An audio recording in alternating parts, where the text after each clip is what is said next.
علیکم۔ وعلیکم السلام۔ وعلیکم السلام۔ السلام علیکم۔ وعلیکم السلام ورحمۃ اللہ۔ آج ہم لوگ سورہ فیل پڑھیں گے۔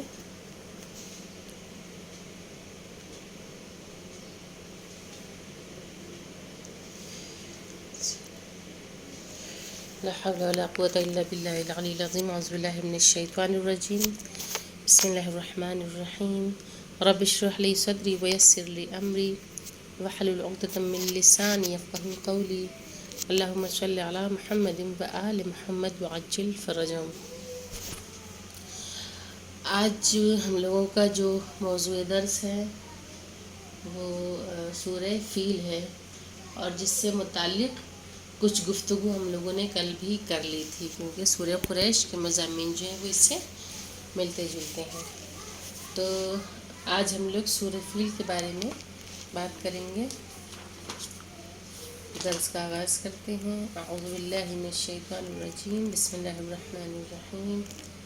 الحمد للہ رب العالمین الرحمن الرحیم مالک یوم الدین ایاک نعبد و ایاک نستعین اهدنا الصراط المستقیم صراط الذین انعمت علیہم غیر المغضوب علیہم ولا الضالین۔ بسم اللہ الرحمن الرحیم۔ سب سے پہلے ہم لوگ سورہ فیل کی تلاوت کر لیتے ہیں، پھر اس کے بعد آگے اس کے ترجمے کو اور پھر تفسیر ہم لوگ دیکھیں گے۔ اعوذ باللہ من الشیطان الرجیم۔ بسم اللہ الرحمن الرحیم۔ ألم تر كيف فعل ربك بأصحاب الفيل ألم يجعل كيدهم في تضليل وأرسل عليهم طيرا أبابيل ترميهم بحجارة من سجيل فجعلهم كعصف مأكول صدق اللہ العلی العظیم۔ سورہ فیل کا ترجمہ کچھ اس طرح ہے کہ بنام خدائے رحمان الرحیم۔ الم تر کیف، کیا تم نے نہیں دیکھا، الم تر کیف فعل ربک باصحاب الفیل، کیا تم نے نہیں دیکھا کہ تمہارے رب نے ہاتھی والوں کے ساتھ کیا کیا۔ فیل کہتے ہیں عربی میں ہاتھی کو، اور ہاتھی والوں مطلب یہاں پہ ایک لشکر آیا تھا جو ہاتھیوں کو لے کر خانہ کعبہ کو ڈھانے کی نیت سے آیا تھا۔ الم یجعل کیدہم فی تضلیل، کیا ان کی چال کو بیکار نہیں کر دیا۔ وَأَرْسَلَ عَلَيْهِمْ طَيْرًا أَبَابِيلَ، اور ان پر اڑتی ہوئی ابابیل کو بھیج دیا ہے۔ ترمیہم بحجارۃ من سجیل، جو انہیں کھرنجوں کی کنکڑیاں مار رہی تھیں۔ فجعلہم کعصف مأکول، پھر انہوں نے ان سب کو چبائے ہوئے بھوسے کے مانند بنا دیا۔ تو اصحاب فیل جو ہیں یہ حبشہ کا لشکر تھا، ٹھیک ہے۔ حبش پتہ آپ لوگوں کو، افریقہ جسے کہا جاتا ہے۔ آج کے دور میں حبشی جو ہے بہت زیادہ مشہور تھے طاقت میں، اور ایز اے سلیوری ان کا استعمال ہوتا تھا۔ سلیوری سسٹم جو تھا، یعنی غلام، تو غلام جو ہوتے تھے وہ حبش کے بہت زیادہ ہوتے تھے، اور تو جسے افریقہ کہا جاتا ہے۔ تو یہ جو لشکر تھا یہ کہاں کا تھا؟ یہ ابابیل کا جو اصحاب فیل کا جو لشکر تھا یہ حبشہ کا تھا، جو ابرہۃ الاشرم نام تھا اس کا، کہ جو لشکر کو لے کر آیا تھا، جسے ابرہہ کہا جاتا ہے۔ اس کا پورا نام جو تھا وہ ابرہۃ الاشرم تھا،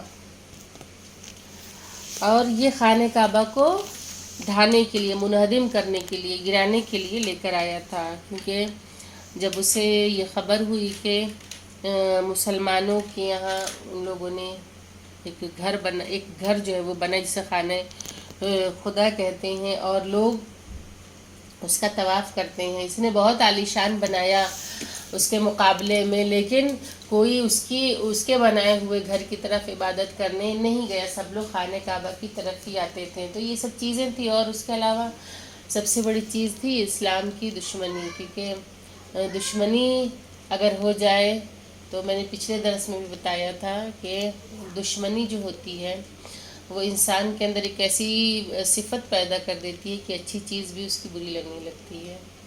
تو خیر یہ الگ بات ہے. تو اسلام کی دشمنی اور اسلام سے، دین سے حسد اور خانہ کعبہ کی مقبولیت. ٹھیک ہے.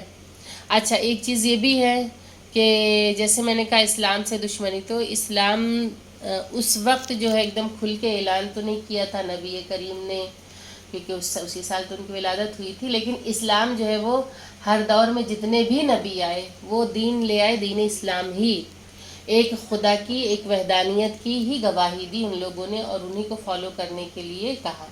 تو اس اعتبار سے دیکھا جائے تو ہر نبی جو تھا وہ ایک ہی دین لایا، اور وہ دین اسلام ہی تھا. یہ الگ بات ہے کہ ان کو جو ہے الگ الگ ناموں سے لوگوں نے یاد کرنا شروع کر دیا، کہ جیسے عیسائیت ہے، یہودیت ہے، یا الگ الگ ناموں سے لوگ یاد کرنے لگے. لیکن ہر نبی جو بھی پیغام لے کے آیا وہ صرف اور صرف وحدانیت پروردگار کا پیغام لے کر ہی وہ آیا تھا. تو یہ جو تھا، جب اس نے دیکھا کہ اس گھر کی مقبولیت زیادہ ہے جو مکے میں ہے اور اس کو کوئی اہمیت نہیں دیتا ہے، تو یہ جو حبشہ کا جو لشکر تھا ابرہۃ الاشرم کی قیادت میں، یعنی ابرہۃ الاشرم اس لشکر کو لے کے آیا تھا خانہ کعبہ کو منہدم کرنے کے لیے، ڈھانے کے لیے. تو اس کے بعد میں پروردگار عالم نے، اچھا عام الفیل بھی اسی زمانے کو کہا جاتا ہے.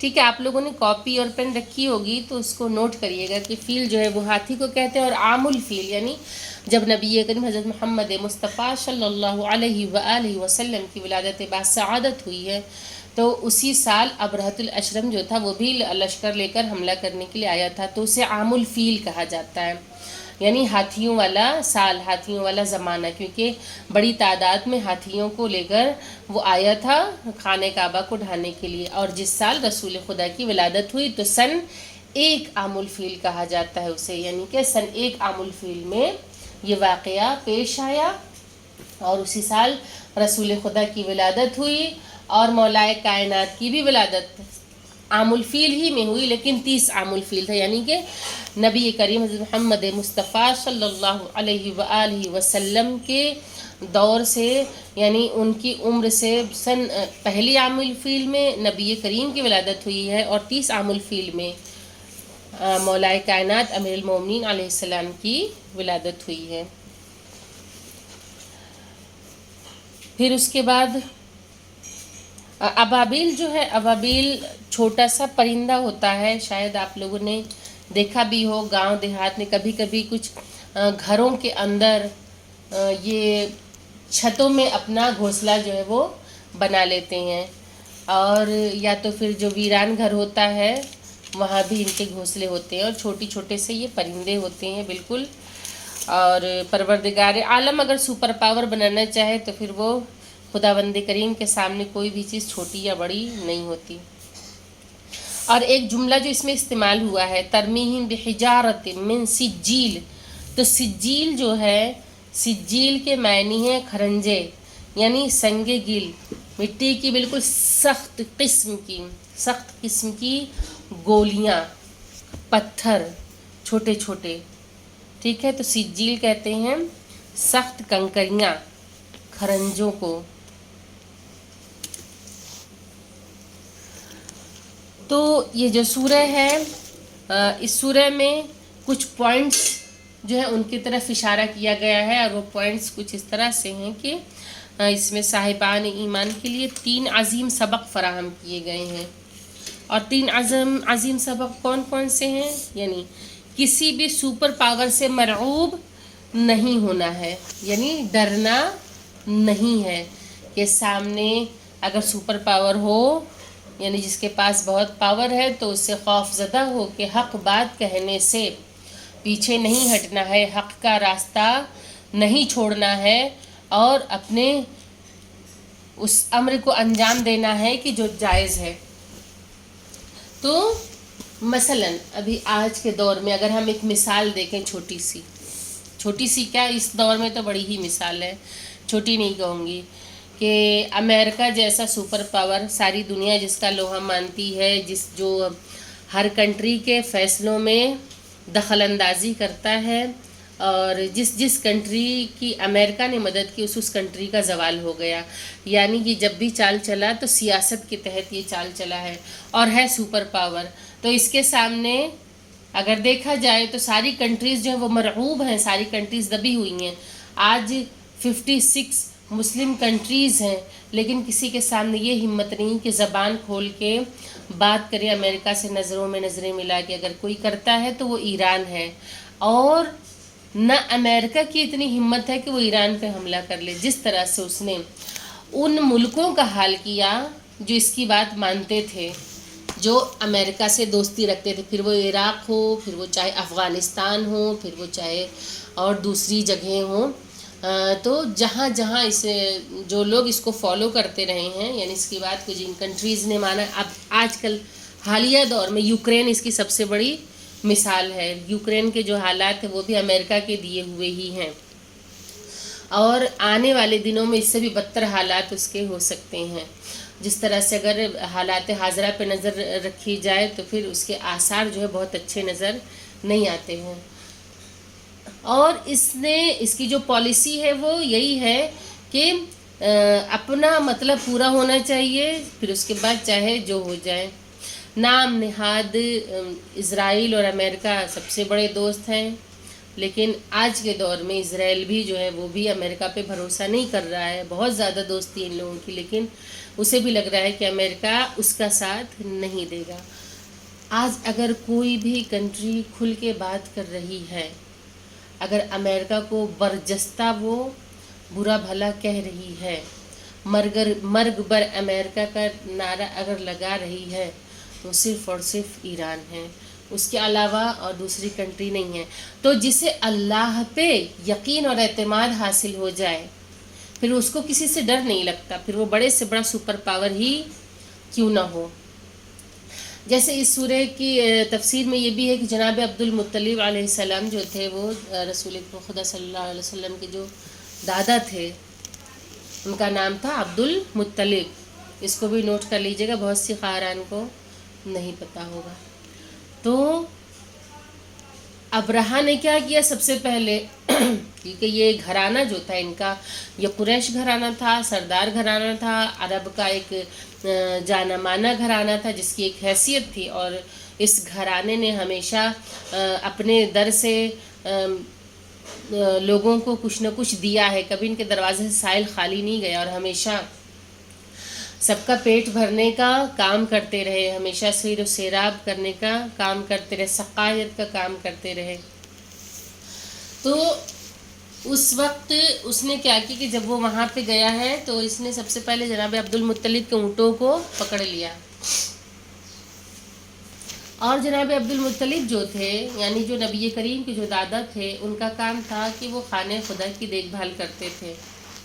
تو اس نے کیا کیا کہ سب سے پہلے ان کے اونٹوں کو جب پکڑ لیا تو اسے لگا کہ اب جو ہے یہ لوگ جنگ کریں گے، یہ لوگ جب مجھ سے جنگ کریں گے تو میں ان کو بھرپور جواب دوں گا، کیونکہ وہ آیا ہوا تھا تو کوئی رسپانس نہیں لے رہا تھا۔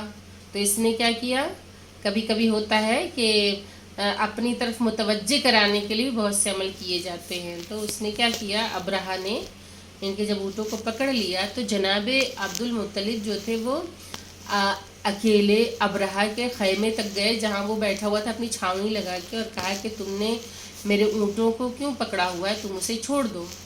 تو اس نے کہا کہ تمہیں اپنے اونٹوں کی فکر پکڑے ہوئے، میں تو تمہارے خدا کے جو گھر ہے تمہارے خدا کا، اس کو گرانے کے لیے آیا ہوں، تم اس کو بچاؤ، تم اونٹوں کے چکر میں کیوں ہوں۔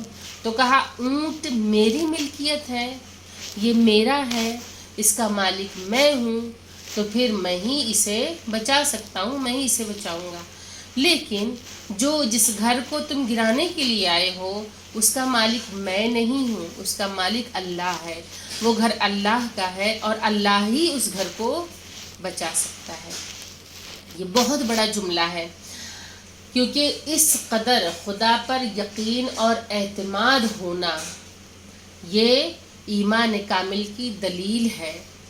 اور دیکھا جائے تو کوئی بھی، ہم لوگ بھی دعائیں کرتے ہیں، بہت دعا کرتے ہیں، لیکن کیا اتنا یقین ہوتا ہے کہ نہیں یہ کام ہو ہی جائے گا، ہم دعا جو کر رہے ہیں اللہ سن ہی لے گا؟ کہیں نہ کہیں چھوٹا سا تو کہیں نہ کہیں بال ہوتا ضرور ہے، پتہ نہیں قبول ہو نہ ہو، پتہ نہیں، ابھی تک تو قبول نہیں ہوئی، اتنے سال سے تو مانگ رہے ہیں، اتنے دنوں سے تو مانگ رہے ہیں، ابھی تک تو اللہ نے سنا نہیں، پتہ نہیں کیوں اللہ نہیں سنتا۔ مطلب بہت ساری باتیں ذہن میں آنے لگتی ہیں، ہے نا، ہم دعا مانگتے ہیں تو، اور بار بار بار بار بار بار ایک چیز کو ریپیٹ کرتے ہیں، تو وہ تو خیر ایک الگ موضوع ہے، کیونکہ اللہ کو پسند ہے اپنے بندوں کا گڑ گڑانا۔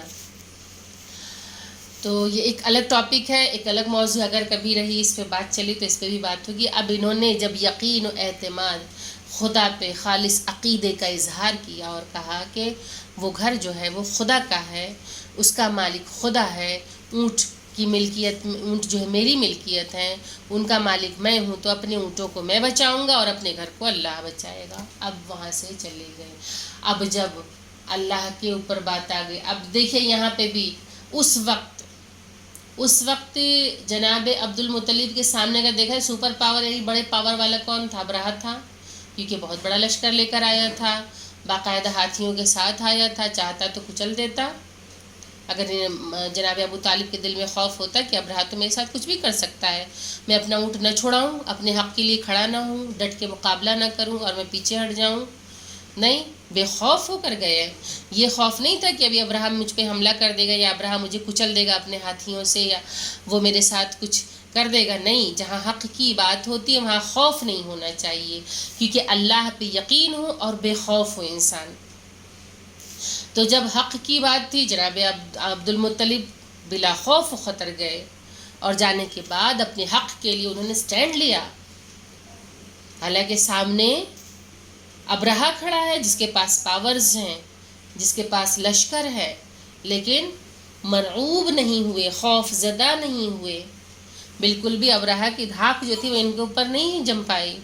اور کیا ہوا کہ اس نے لشکر واپس کر دیا، اور ان کے اس جملے نے ہی اپنا کام تمام کر دیا۔ اب کہیں نہ کہیں ابرہہ کے دل میں بھی کچھ نہ کچھ تو یعنی کہ اس کا بھی کہیں نہ کہیں جو حوصلہ تھا وہ بھی لرزہ ہوگا ضرور۔ اچھا، یہ چلا اپنے لشکر کو لے کے، وہاں جناب عبد المطلب کا یقین اور اطمینان اللہ پہ، اور یہاں ابرہہ چلا لشکر لے کے، جب لشکر لے کر چلا ہے تو پروردگار عالم نے ایسا انتظام کیا کہ چھوٹی سی چڑیا،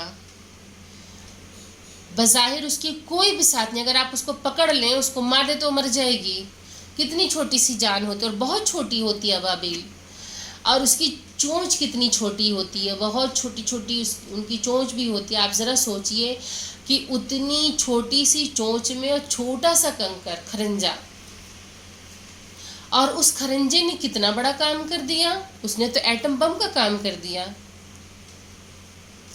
کہ جب ابابیل اپنا لشکر لے کر، جب اللہ نے لشکر کو بھیج دیا، ابابیل جب پہنچی ہے تو اس نے جب کنکریاں گرانا شروع کی ہیں، اتنی چھوٹی چھوٹی کنکریاں تھیں، لیکن ہاتھی پہ بیٹھے ہوئے شخص کے سر پہ گرتی تھیں اور ہاتھی کے پیٹ سے نکل جاتی تھیں۔ آپ ذرا سوچئے کہ کتنا پاور تھا۔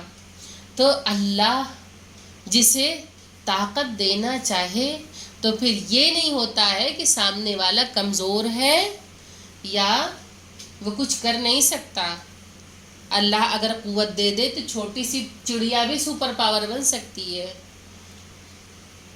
آج یہ جو ایٹم بم کیا ہے، یہ ایٹمک انرجی جو یہ کیا ہے، ایٹم بم کرتا کیا ہے؟ ایٹم بم کے ذرے بہت باریک ہوتے ہیں، اور وہ چھوٹے ذرے جو ہوتے ہیں نا، وہ ایک ایک ذرے جو ہوتے ہیں وہ لاکھوں ایٹمز بناتے ہیں، ان لاکھوں ایٹمز میں سے بھی جو ذرے ہوتے ہیں وہ بھی لاکھوں ایٹمز بناتے ہیں۔ اسی لیے یہ ایٹمز جو ہے، یہ ایٹم بم کیوں خطرناک ہے؟ کیونکہ یہ جو ذرات ہیں یہ اپنا طویل اثر رکھتے ہیں، کہ اگر جاپان میں جس طرح سے ایٹم بم گرا ہیروشیما ناگاساکی میں، وہاں جو ایٹم بم گرا آج بھی اس کے اثرات موجود ہیں جاپان میں. آج بھی وہاں امریکہ نے جو بم گرایا تھا ایٹم بم، اپنا جو اس نے وہاں ایکسپیریمنٹ کیا جہاں بم گرایا، آج بھی وہاں کے بچے صحیح و سالم پیدا نہیں ہوتے ہیں. 1946-45 کا دور تھا جب اس نے بم گرایا تھا. اتنے سال بیت جانے کے بعد بھی آج یہ حال ہے کہ وہاں کے بچے اندھے بھی ہوتے ہیں. اس جگہ کے بچے جو ہے وہ کہ کوئی نہ کوئی قسم کا ڈیفیکٹ ہوتا ہے ان بچوں کے اندر. آپ ذرا سوچئے کہ اتنے سال بعد بھی وہ ایٹمز، وہ چھوٹے چھوٹے ذرے، وہ چھوٹی چھوٹی جو کنکریاں ہوتی ہیں، وہ ایٹمز اب آج تک کریٹ کر رہی ہیں، آج تک بنا رہی ہیں، جس کا اثر وہاں پہ دکھائی دیتا ہے وہاں کی جنریشن پہ. تو اب میں تو یہ کہوں گی کہ کہیں نہ کہیں اس سے بھی سبق لیا گیا، کیونکہ قرآن سے بہت ساری چیزیں سائنٹسٹ نے نکالی ہیں اور لی ہیں. یہ الگ بات ہے کہ مسلمانوں نے اس دور میں اسے پس پشت ڈال دیا. اگر پہلے ہم دیکھیں کہ جب امام جعفر صادق علیہ السلام کا دور تھا، ہمارے آقا و مولا کا جو دور تھا، اس دور میں جتنا زیادہ یونیورسٹیز بنی ہیں، جو علم کے جو مقامات بنے ہیں، اور ایسے ایسے علماء گزرے، ایسے ایسے سائنٹسٹ گزرے ہیں. جابر ابن حیان اس کی بہت بڑی مثال ہے. آج اگر الجبرا سبجیکٹ سے اگر جابر ابن حیان کو نکال دیا جائے تو کچھ نہیں بچے گا، سب ختم ہو جائے گا. آج کیمسٹری، الجبرا، یہ تمام چیزوں پہ عبور کیمسٹری سے لوگ جابر ابن حیان کو نہیں نکال سکتے. ان تمام چیزوں پہ مسلمانوں کا کتنا زیادہ حق تھا، لیکن ایک دور ایسا گزرا کہ مسلمان کی سوچ کو کنٹرول کر لیا گیا، اسے محدود کر دیا گیا. پھر مسلمان اس کامیابی پہ نہیں پہنچ سکا جس کامیابی پہ وہ پہلے تھا. آج جو سائنٹسٹ ہوتے تھے وہ مسلمس ہوتے تھے زیادہ تر. آج مسلمانوں کو بالکل ان کی سوچ کو جب کنٹرول کر لیا گیا، آج یہ سائنٹسٹ پیدا تو ہو رہے ہیں لیکن وہاں نہیں کہ جن کی میراث علم ہے، کہیں اور ہو رہے ہیں، ترقی کہیں اور ہو رہی ہے. تو ضرورت ہے قرآن سے جڑے رہنے کی. جس قوم نے قرآن کو پس پشت ڈال دیا، پھر اس قوم کی فلاح، اس قوم کی نجات ممکن نہیں ہے. اسی لیے ہمیشہ قرآن سے تمسک رکھیں، اس سے جڑے رہیں. اور قرآن صرف اس کی آیتیں نہیں پڑھنا ہے، ان آیتوں کو پڑھ کے اس کے بارے میں سوچنا ہے، غور و فکر کرنا ہے. نہیں سمجھ میں آتا ہے تفسیر دیکھیے، اس کے جو قرآن میں سائڈ میں لکھی اس کے بارے میں دیکھیے. جتنا کر سکتی ہیں آپ کریے. نہ سمجھ میں آئے تو اس سے پوچھیے کہ جو سمجھا سکتا ہے آپ کو بہتر. اور اہل بیت کے وسیلے سے سمجھیے، کیونکہ قرآن اہل بیت کے بغیر سمجھ میں آنے والی چیز بھی نہیں ہے. کیونکہ جس نے اہل بیت کو چھوڑ دیا، جس نے ائمہ معصومین علیہم السلام کو چھوڑ دیا، جس نے اماموں کو چھوڑ دیا، تو اس کو قرآن سمجھ میں بھی نہیں آئے گا. کیونکہ مولا علی کا قول ہے، قرآن کا ظاہر جتنا خوبصورت ہے اس کا باطن اتنا ہی زیادہ عمیق ہے، گہرا ہے. ظاہر تو بہت خوبصورت دکھتا ہے. آج دنیا نے کیسے کیسے قرآن لکھ لیا. ارے سونے کے پانی سے لکھا ہے، سونے کے باکس میں رکھا ہے، سونے کی جلدیں ہیں، بڑا جلی اس کا پیج ہے اور اس کی جلد ہے، یہ ہے وہ. تو صرف خوبصورتی دیکھنا ہے، اوپر کی خوبصورتی. کبھی قرآن کی اندرونی خوبصورتی کو دیکھے انسان. لیکن بغیر اہل بیت کے نہیں سمجھ میں آئے گی. اب اہل بیت کہاں ملیں؟ تو اہل بیت علیہم السلام کے ذریعے جو تفسیر ہم تک پہنچی ہیں، جو ان کے ذریعے جو روایات ہم تک پہنچی، جو احادیث ہم تک پہنچی ہیں، ان پہ غور کریں، ان کے بارے میں سوچیں. کبھی انشاءاللہ اس سے متعلق میں آگے بتاؤں گی. تو یہاں پہ جو سب سے پہلا پوائنٹ کیا تھا؟ کسی سپر پاور سے ڈرنا نہیں، جیسا کہ جناب عبد المطلب نہیں ڈرے بلکہ انہوں نے چھوڑ دیا. اور اللہ نے بھی کافی عمدہ انتظام کیا کہ ابابیل چھوٹی سی چڑیا کے منہ میں چھوٹی سی کنکڑی، اور اس کے ذریعے انہیں جو ہے بالکل تباہ و برباد کر دیا. آگے اللہ فرماتا ہے فجعلہم کعصف مأکول. معکول کہتے ہیں کعصف یعنی بھوسا، گھاس. بھوسا دیکھا ہوگا جو گائے بھینس کھاتی ہیں. اور مأکول یعنی چبایا ہوا. ایسا حال کر دیا جیسے چبایا ہوا بھوسا. کس کا؟ ابرہہ کے لشکر کا. ہاتھی پہ بیٹھے ہوئے جو لوگ تھے ان کے سر پہ چھوٹا سا پتھر گرتا، ہاتھی کے پیٹ سے نکلتا تھا. اور اتنے بڑے بڑے لوگوں کو اللہ نے ابابیل کے ذریعے، چھوٹی سی چڑیا کے ذریعے چبائے ہوئے بھوسے کی مانند کر دیا. اللہ اکبر، یہ قدرت پروردگار ہے. اس کے بعد دوسرا جو پوائنٹ اس میں آتا ہے، اللہ باطل کے ہر مکر کو باطل کرنے والا ہے. یعنی جو برائی ہے جو بری چیزیں ہیں، جو باطل چیزیں ہیں اور جو ان کے مکر و فریب ہوتے ہیں، پروردگار عالم ان کے مکر و فریب کو، ان کے باطل کو اللہ ان سے پہلے خود باطل کر دیتا ہے، خود ختم کر دیتا ہے، توڑ دیتا ہے انہیں، کہ دوبارہ وہ سر اٹھانے کے قابل نہ بچیں۔ اس قرآن کو جب آپ لوگ انشاءاللہ اگر آپ نے اس کو پڑھا اور آگے اگر آپ نے دیکھا ترجمہ، تو آپ کو ایسے ایسے واقعات اللہ نے بتائے عبرتناک، اور آج کے واقعات نہیں ہیں۔ 5000 سال 6000 سال جب سے جناب آدم علیہ السلام دنیا میں، اتنے پرانے یعنی کروڑوں سال پرانی باتیں اللہ نے اس میں بتائی ہیں۔ ہم کو یہاں وہاں جا کے ڈھونڈنے کی ضرورت نہیں، بہت کچھ پروردگار عالم نے قرآن میں بتا دی، لیکن ضرورت ہے اس کو سمجھنے کی، اس کو جاننے کی۔ اللہ نے مثالوں کے ذریعے، بہترین مثالوں کے ذریعے باتوں کو سمجھایا ہے۔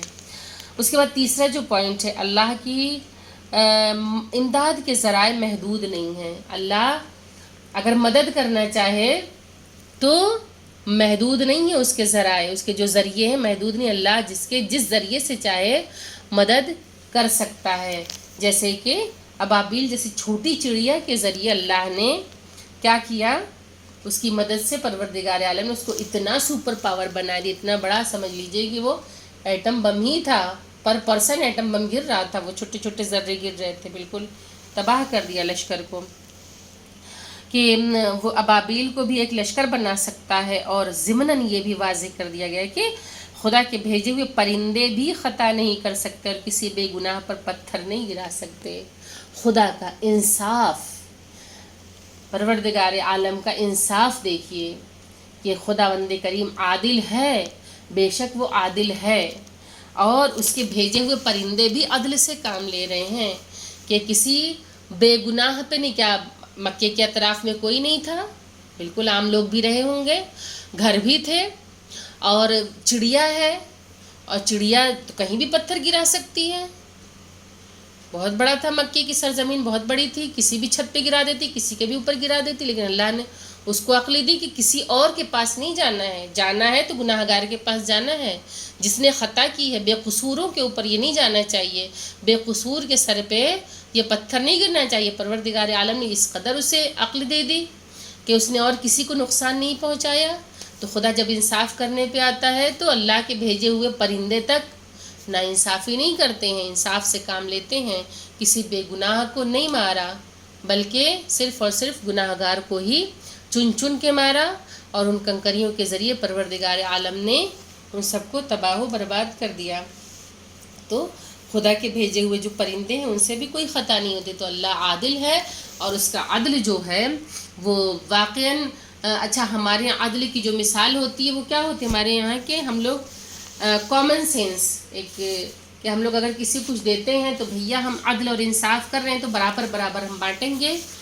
تو ہمارے یہاں برابری جو ہوتی ہے ہم اس کو عدل کہتے ہیں۔ اللہ کے یہاں برابری، ہم لوگوں والی برابری نہیں عدل ہے، پروردگار عالم کے یہاں مساوات کا، برابری کا کچھ اور سسٹم ہے، کہ اللہ کس طرح عدل کرے گا۔ اگر کسی نے چوری کی ہے تو چور کی سزا، ڈکیتی کی تو اس کی سزا، قتل کیا تو اس کی سزا، اللہ سب کے ساتھ انصاف کرے گا، عدل کرے گا۔ لیکن ایک ہی زمرے میں، ایک ہی لائن میں کھڑے ہو کے سب کو، جیسے کہتے ہیں دنیا میں گولی مار دینا ایک ساتھ، چاہے وہ کوئی بھی جرم کیا ہو، تو ایسا ہرگز نہیں ہے۔ سب کو اس کے اعمال کے مطابق اللہ جزا اور سزا دے گا۔ سورہ میں اللہ نے فرمایا فَمَن يَعْمَلْ مِثْقَالَ ذَرَّةٍ خَيْرًا يَرَهُ وَمَن يَعْمَلْ مِثْقَالَ ذَرَّةٍ شَرًّا يَرَهُ۔ جس نے ذرہ برابر خیر کیا ہے وہ اس نیکی کا اجر دیکھے گا، اور جس نے ذرہ برابر شر کیا ہے، برائی کی ہے، تو اس کا بھی اجر دیکھے گا۔ تو یہ آج کا ہم لوگوں کا درس رہا۔ وآخر الدعوانا الحمدللہ رب العالمین، اللہم صلی علی محمد وآل محمد وعجل فرجہم۔ سورہ فیل کس کو سمجھ میں آیا، کس کو نہیں آیا، جلدی سے بتائیے۔ اور ہمیں سمجھ میں آتی ہے۔ اچھا، کوئی سوال؟ ٹھیک ہے، اب 2:37، اب خواہر ضیاء کا وقت ہونے والا ہے، ان کی کلاس کا ابھی 2:40 سے خواہر ضیاء کی کلاس شروع ہو جائے گی۔ جی کوئی کچھ کہہ رہا تھا؟ جی میں کہہ رہی تھی علم ترا کیف، جی یہ بتایا کیا تم نے نہیں دیکھا، کیا بولے تھے؟ علم تر کیف، کیف مطلب کہ کس طرح سے، کیسے، علم تر کیف فعل کیا کیا؟ الم تر کیف فعل ربک باصحاب الفیل، کیا تم نے نہیں دیکھا کہ تمہارے رب نے ان ہاتھی والوں کے ساتھ کیا کیا؟ اور کیفہ ہے، قیفہ نہیں ہے. اس چیز کو دیکھیے، سب سے بڑی چیز ہوتی پروننسیشن کو صحیح کرنا، اور کاف کو قاف نہیں کہنا ہے. اگر ہم نے چھوٹی سی بھی غلطی کر دی، ہم نے کاف کو قاف بنا دیا، بلکہ میں تو الفاظ کی تو بات چھوڑی، اگر آپ نے زیر کو زبر کہہ دیا یا ضرورت سے زیادہ کھینچ لیا تو بھی میننگ چینج ہو جاتی ہے، تو اس کا بھی دھیان رکھا کریے. تو چھوٹا کاف مطلب چھوٹا کاف. الم تر کیف فعل ربک باصحاب الفیل الم یجعل کیدہم فی تضلیل وارسل علیہم طیرا ابابیل ترمیہم بحجارۃ من سجیل فجعلہم کعصف مأکول.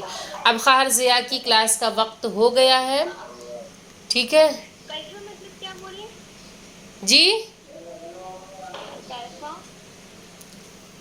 کیفہ کا ہم نے یہ کہا کہ آپ نے جب کیفہ آپ نے کہا تو آپ نے بڑا قاف کہا، قیفہ کہا تھا، تو بڑا قاف نہیں ہے بلکہ وہ چھوٹا قاف ہے.